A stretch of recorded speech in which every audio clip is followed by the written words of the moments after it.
नमस्कार, DD news के विशेष सांकेतिक भाषा समाचार में आप सभी का स्वागत है।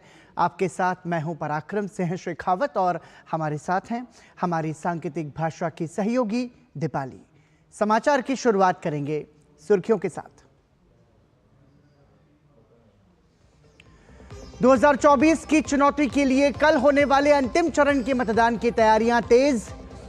मतदान केंद्रों पर पहुंच रही है पोलिंग पार्टियां। 7 राज्यों और 1 केंद्र शासित प्रदेश की 57 सीटों पर डाले जाएंगे वोट। यौन शोषण का आरोपी प्रज्वल रेवन्ना मामले की कोर्ट में सुनवाई जारी। एसआईटी ने देर रात बेंगलुरु एयरपोर्ट से किया था गिरफ्तार।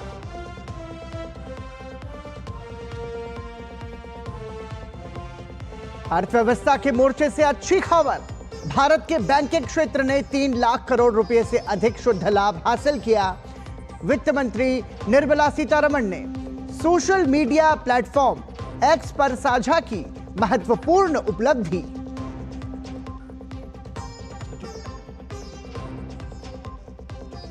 जानलेवा हुई गर्मी।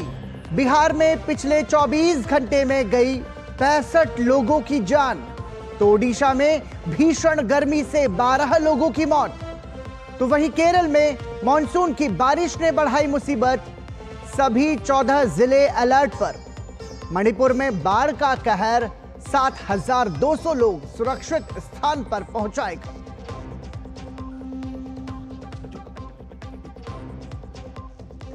दिल्ली में रिकॉर्ड तोड़ गर्मी के बीच पानी का संकट गहराया। भाजपा का दिल्ली सरकार के खिलाफ प्रदर्शन।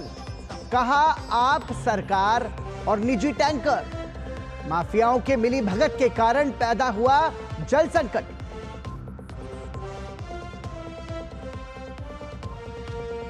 अमेरिका में राष्ट्रपति पद की दौड़ में शामिल डोनाल्ड ट्रंप को बड़ा झटका।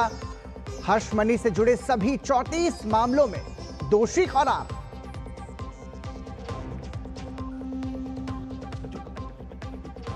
और त्रिशा जॉली और गायत्री गोपीचंद की भारतीय जोड़ी ने बनाई सिंगापुर ओपन के सेमीफाइनल में जगह।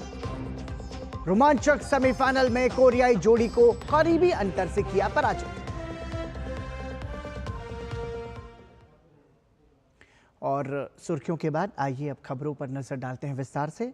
प्रधानमंत्री नरेंद्र मोदी इस समय तमिलनाडु के कन्याकुमारी में हैं, जहां वो विवेकानंद रॉक मेमोरियल में स्थित मंडपम में ध्यान साधना में बैठे हैं। ध्यान साधना के दौरान प्रधानमंत्री कड़े नियमों का पालन कर रहे हैं।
केंद्रीय गृह मंत्री अमित शाह आज आंध्र प्रदेश के दौरे के दौरान तिरुपति बालाजी मंदिर में पूजा अर्चना करने पहुंचे।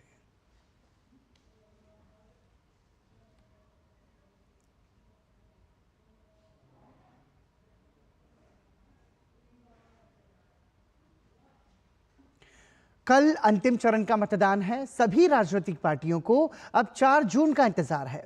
इस समय का सदुपयोग करते हुए राजनेता अब ध्यान और पूजा पाठ में समय बिता रहे हैं।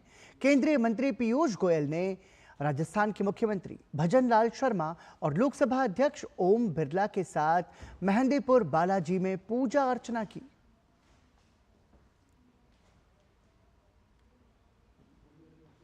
और कांग्रेस की महासचिव प्रियंका गांधी ने हिमाचल प्रदेश के शिमला स्थित जाखू मंदिर में भगवान हनुमान के दर्शन किए।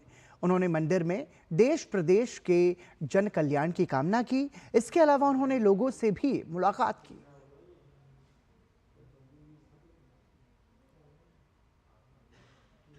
लोकसभा चुनाव के अंतिम और 7वें चरण के लिए कल मतदान होगा। इस चरण की 57 सीटों पर मतदान होना है, जिसमें से 41 सामान्य, 13 अनुसूचित जाति और 3 अनुसूचित जनजाति के लिए सुरक्षित है। वहीं इस चरण में 7 राज्यों और 1 केंद्र शासित प्रदेश में मतदान होना है, जिसके लिए 904 उम्मीदवार चुनावी मैदान में हैं, जिसमें 809 पुरुष उम्मीदवार और 95 महिला उम्मीदवार शामिल है। 1 जून को जिन 57 सीटों पर मतदान होना है, उनमें उत्तर प्रदेश की 13, पंजाब की 13, पश्चिम बंगाल की 9, बिहार की 8, ओडिशा की 6, हिमाचल प्रदेश की 4, झारखंड की 3 सीटों के अलावा चंडीगढ़ की एकमात्र संसदीय सीट शामिल है।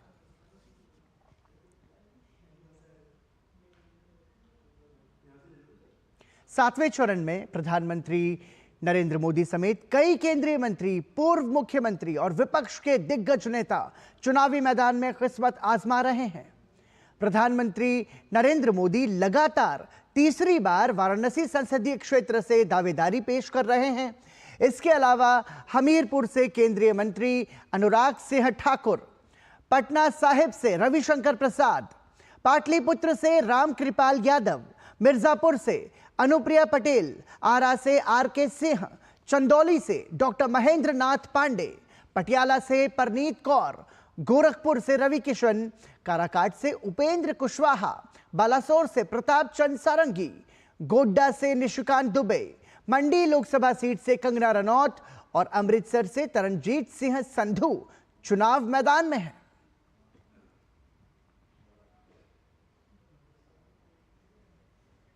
जबकि इस चरण में विपक्षी दिग्गजों की बात की जाए तो जालंधर से चरणजीत सिंह चन्नी, लुधियाना से अमरिंदर सिंह राजा, बठिंडा से हरसिमरत कौर बादल, चंडीगढ़ से मनीष तिवारी, डायमंड हार्बर से अभिषेक बनर्जी, दमदम से सौगत रॉय, कोलकाता उत्तर से सुदीप बंदोपाध्याय, गाजीपुर से अफजल अंसारी और काराकाट से पवन सिंह दावेदारी पेश कर रहे हैं। हिमाचल में 1 जून को 7वें चरण के चुनाव के लिए मतदान है। यह चुनाव का आखिरी चरण है। इस सिलसिले में हिमाचल के मुख्य निर्वाचन अधिकारी मनीष गर्ग ने कहा कि सभी तैयारियां लगभग पूरी हो चुकी हैं। सुरक्षा के सारे इंतजाम चाक चौबंद हैं। इसके अलावा मतदान केंद्रों पर मूलभूत सुविधाएं जैसे पीने का पानी, रैंप और अन्य व्यवस्थाएं भी हो चुकी हैं। मतदान है 1 जून को हिमाचल प्रदेश में 7वें चरण में। उसके लिए सभी तैयारियां पूर्ण कर ली गई हैं। हमारी पोलिंग पार्टीज़ लगभग सभी डिस्पैच हो गई हैं।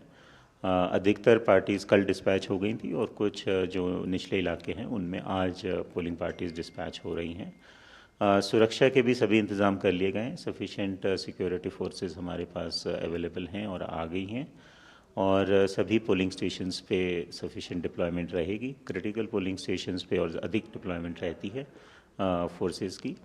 और पोलिंग स्टेशंस में भी सभी सुविधाएं जो हैं वो प्रोवाइड की गई हैं, जैसे जो drinking water facility, toilets, ramps, electricity supply. तो ये सारी तैयारियां जो हैं वो पोलिंग स्टेशन पे रहती हैं। और 7,992 हमारे पोलिंग स्टेशन हैं कुल हिमाचल प्रदेश में। लोकसभा चुनाव के 7वें और अंतिम चरण के मतदान के लिए ओडिशा तैयार है। ओडिशा में मतदान कर्मियों को ईवीएम लेकर मतदान केंद्रों के लिए रवाना किया गया। बता दें कि ओडिशा में 6 लोकसभा सीटों और 42 विधानसभा सीटों के लिए 1 जून को मतदान होना है। और इसी के साथ यहां रुक रहे हैं एक ब्रेक के लिए। आप देखते रहिए डीडी न्यूज। पता है इन्वेस्टर्स के लिए कि इन्वेस्टर प्रोटेक्शन फंड होता है IPF, लेकिन अगर तुम्हारा ट्रेड एक्सचेंज पर एग्जीक्यूट नहीं हुआ या फिर कोई गारंटीड रिटर्न्स वाली स्कीम है तो ये IPF आपकी मदद नहीं कर सकता है। और अगर आपका ब्रोकर ही डिफॉल्टर बन जाए तो फिर IPF आपको कॉम्पेंसेशन दिला सकता है। कहां से सीखा? NSE की साइट पर। सोचकर समझकर इन्वेस्ट कर।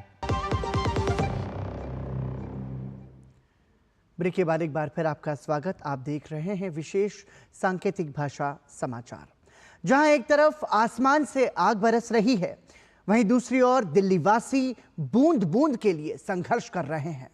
दिल्ली में रहने वालों को दिन में पानी के टैंकरों के पीछे दौड़ते और पानी इकट्ठा करने में ही निकल जा रहा है। आइए देखते हैं कि आखिर दिल्ली में पानी को लेकर स्थिति कैसी है। दिल्ली में संगम विहार, बलजीत नगर, करोल बाग सहित कई इलाकों में जलापूर्ति बाधित है। पानी के टैंकरों पर बिछते पाइप के जाल और लोगों की लंबी लाइनें इस बात की तस्दीक करती हैं कि दिल्ली वासी किस तरह बूंद बूंद के लिए तरस रहे हैं। और दिल्ली भाजपा अध्यक्ष वीरेंद्र सचदेवा ने अपने कार्यकर्ताओं के साथ जल संकट को लेकर दिल्ली सरकार के खिलाफ प्रदर्शन मार्च निकाला। ये मार्च विधानसभा स्थल शहीदी पार्क से दिल्ली सचिवालय तक निकाला गया।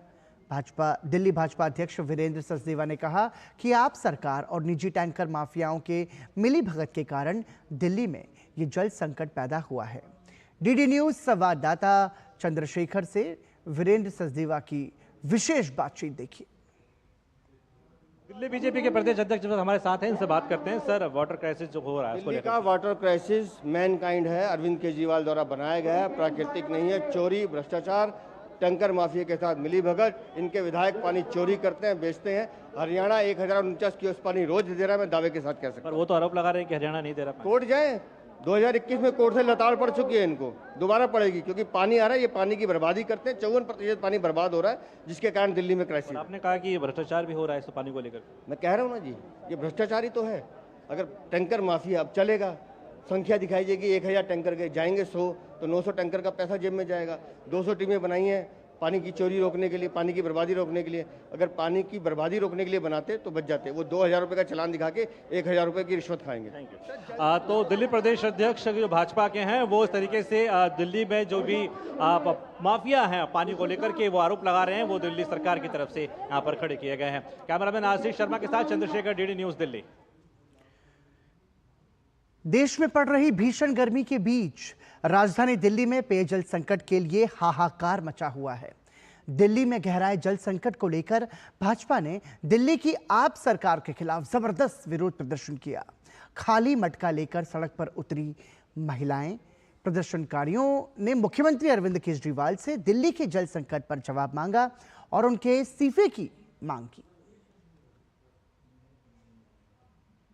प्रदेश भाजपा ने पानी की किल्लत को लेकर के यहाँ पर एक तरीके से हल्ला बोल किया है आम आदमी पार्टी सरकार की तरफ से, और लगातार भाजपा के जो कार्यकर्ता हैं वो कूच कर रहे हैं अब सचिवालय की ओर, और वो वहाँ पर अपना हल्ला जो प्रदर्शन है, अपना हल्ला बोल का एक नाम दिया है इन्होंने। पानी की स्कार्सिटी को लेकर के वहां पर जाकर के वो खत्म करेंगे और निश्चित तौर पर तमाम जो सवाल हैं वो मांगेंगे। आप देखिए किस प्रकार से मटके लेकर के महिलाएं यहाँ पर पहुंची हैं, वो बोल रही हैं और कि वो पानी की जो किल्लत यहाँ पर हो रही है उसके सवाल लगातार उठा रही हैं। ये मटका लेकर के आप आई हैं? ये खाली मटका है, पानी तो आ नहीं रहा, कागज भरे हुए। और मैंने तो इसकी और आतिशी की, ये दोनों माफिया है पानी के, और ये गंदा पानी नलों में जो आ रहा है ऐसा पानी आ रहा है। कहाँ गया साफ पानी? केजरीवाल जी जवाब तो तुम्हें देना होगा। क्यों इसका स्विमिंग पूल में नहाने के लिए 3 बार पानी चेंज होता है? क्यों होता पानी चेंज? वहाँ पानी है मगर दिल्ली की जनता को पानी देने के लिए ये झूठा मक्कार नहीं देता। मैं तो इसको गंदा पानी पिला पिला के इसके इन्फेक्शन करने वाली हूँ। जब पेट में पड़ेगा ना कीड़ा इन्फेक्शन और दर्द उठेगा, इमरजेंसी में जाएगा, जब तुझे पता लगेगा कि गंदे पानी का क्या रिजल्ट है। केजरीवाल जी इस्तीफा दो, इस्तीफा दो, और केजरीवाल को इस्तीफा देना होगा। तो ये आक्रोश है आम आदमी पार्टी सरकार के खिलाफ जो बीजेपी के जो कार्यकर्ता हैं उनका। वो कह रहे हैं कि किस प्रकार से गंदा पानी पीने को यहाँ के लोग मजबूर हैं, उसको लेकर के वो निश्चित तौर पर एक प्रदर्शन कर रहे हैं और लगातार ये सिलसिला जो है अब आगे सचिवालय पर जाकर के जारी रहेगा। कैमरामैन आशीष शर्मा के साथ चंद्रशेखर, डीडी न्यूज, दिल्ली। विरोध प्रदर्शन कर रहे प्रदर्शनकारियों ने दिल्ली के जल संकट के लिए आप सरकार को जिम्मेदार ठहराया। लोगों का कहना है कि वो बूंद बूंद पानी के लिए तरस रहे हैं। डीडी न्यूज संवाददाता चंद्रशेखर ने प्रदर्शनकारियों से बातचीत की। एक तरफ पूरी दिल्ली बूंद बूंद के लिए तरसी हुई है, वहां केजरीवाल के मंत्री और विधायक आराम फरमा रहे हैं। केजरीवाल 2 तारीख को जेल जाने की तैयारी कर रहे हैं, लेकिन उनको इस चीज का एहसास नहीं है कि दिल्ली की जनता प्यास से मरी जा रही है और पानी की कमी महसूस कर रही है। ये निकम्मा जब से दिल्ली की सत्ता पर आया है, एक तो कभी गंदा पानी और ना कहीं रोड हैं। आज कम से कम 15 दिन जब से गर्मी थोड़ी तेज हुई है, लोगों के घरों में बूंद बूंद पानी नहीं है, नहाने धोने के लिए तरस रहे हैं। सरकार जो सी आई थी, केजरीवाल आए थे, उन्होंने वायदा किया था कि हर एक को मैं फ्री जल दूंगा। फ्री जल तो क्या देना है, कई क्षेत्रों में तो नल से जल ही नहीं है, वहां पर सिर्फ टैंकर माफिया का राज है। यौन शोषण के आरोपों से घिरे प्रज्वल रेवन्ना की बेंगलुरु की अदालत में सुनवाई चल रही है। इससे पहले एसआईटी बोरिंग और लेडी कर्जन हॉस्पिटल में मेडिकल के लिए ली गई। प्रज्वल रेवन्ना को बेंगलुरु से गिरफ्तार किया गया देर रात 12:50 पर। जैसे ही प्रज्वल रेवन्ना ने बेंगलुरु में कैंपेगौड़ा अंतर्राष्ट्रीय एयरपोर्ट पर लैंड किया, उसे एसआईटी ने अपने शिकंजे में ले लिया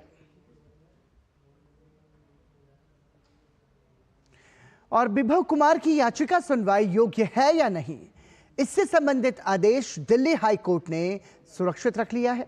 स्वाति मालीवाल के साथ मारपीट के आरोप में अपनी गिरफ्तारी को चुनौती देने वाली विभव कुमार की अर्जी पर दिल्ली हाई कोर्ट की जस्टिस स्वर्णकांता शर्मा की बेंच में सुनवाई हो रही थी।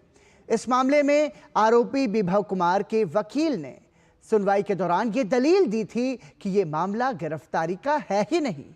आपको बता दें कि इससे पहले यह मामला जस्टिस नवीन चावला की बेंच के पास था। जस्टिस नवीन चावला की बेंच इस केस को यह कहकर ट्रांसफर उन्होंने कर दिया कि इसमें शिकायतकर्ता सांसद हैं, इसलिए अर्जी को एमपी और एमएलए से जुड़े मामलों की सुनवाई करने वाले जज को ट्रांसफर करना बेहतर होगा। बिहार में भीषण गर्मी की वजह से पिछले 24 घंटों में अलग अलग जिलों में कम से कम 65 लोगों की मौत हो गई। राज्य के अलग अलग अस्पतालों में लू से पीड़ित 250 से ज्यादा लोगों का इलाज चल रहा है। मरने वालों में 2 स्कूल प्रिंसिपल और 6 मतदान कर्मी शामिल हैं। राज्य में कल 8 लोकसभा सीटों पर मतदान होने जा रहे हैं। ऐसे में आशंका है कि मतदान प्रतिशत कम रह सकता है, क्योंकि लोग घरों में ही रहना पसंद कर रहे हैं। जमुई और बक्सर जिलों में सबसे ज्यादा अधिकतम तापमान 47.1 डिग्री सेल्सियस दर्ज किया गया, जबकि अन्य जिलों में अधिकतम तापमान 40 से 46 डिग्री सेल्सियस के बीच रहा। भीषण गर्मी और जानमाल के खतरे को देखते हुए केंद्रीय स्वास्थ्य मंत्रालय की ओर से सोशल मीडिया प्लेटफॉर्म एक्स पर एक गाइडलाइन जारी की गई है, जिसमें उन्होंने गर्मी और उनसे होने वाली बीमारियों को पहचान कर लोगों को अपने स्वास्थ्य की देखभाल की सलाह दी है।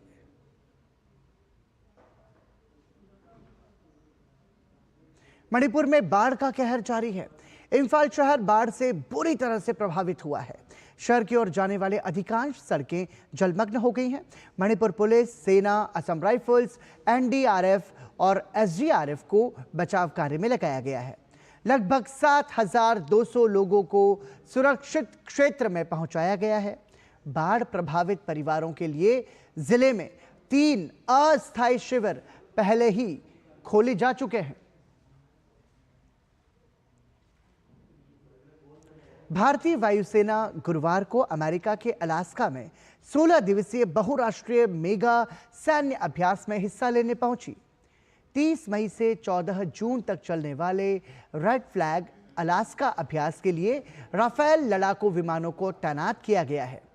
भारतीय वायुसेना ने सोशल मीडिया प्लेटफॉर्म एक्स पर लिखा कि भारतीय वायुसेना आज बहुराष्ट्रीय अभ्यास रेड फ्लैग 24 के आगामी संस्करण में भाग लेने के लिए 8 भारतीय राफेल लड़ाकू जेट, 2 IL-78 हवा से हवा में ईंधन भरने वाले 3 C-17 ग्लोबमास्टर 3 रणनीतिक एयरलिफ्ट विमानों के साथ अब शीर्ष बहुराष्ट्र रेड फ्लैग अभ्यास में ऊंची उड़ान भरने के लिए अमेरिका के इल्सन एयरफोर्स बेस पर पहुंची। वायुसेना ने लिखा कि अपने air to air refueller IL-78 विमानों और C-17 विमानों की मदद से राफेल लड़ाकू विमानों ने ग्रीस और पुर्तगाल में पड़ाव लेते हुए ट्रांस अटलांटिक उड़ान भरी। इस बारे में अमेरिकी वायुसेना ने कहा कि रेड फ्लैग अलास्का को एक नकली युद्ध वातावरण में वास्तविक प्रशिक्षण देने के लिए डिजाइन किया गया है, जिससे संयुक्त बलों को रणनीति, तकनीक और प्रक्रियाओं का आदान प्रदान करने में सक्षम बनाया जा सके और युद्धाभ्यास में शामिल बलों के साथ संचालन में सुधार हो सके।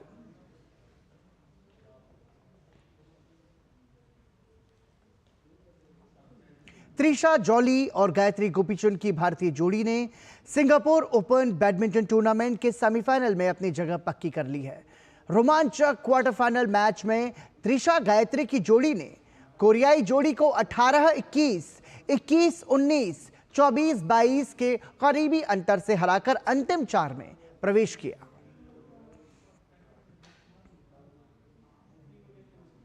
और इसी के साथ ही डीडी न्यूज के विशेष सांकेतिक भाषा समाचार में अभी के लिए इतना ही। मुझे और हमारी सांकेतिक भाषा की सहयोगी दीपाली को दीजिए अनुमति। तब तक के लिए नमस्कार।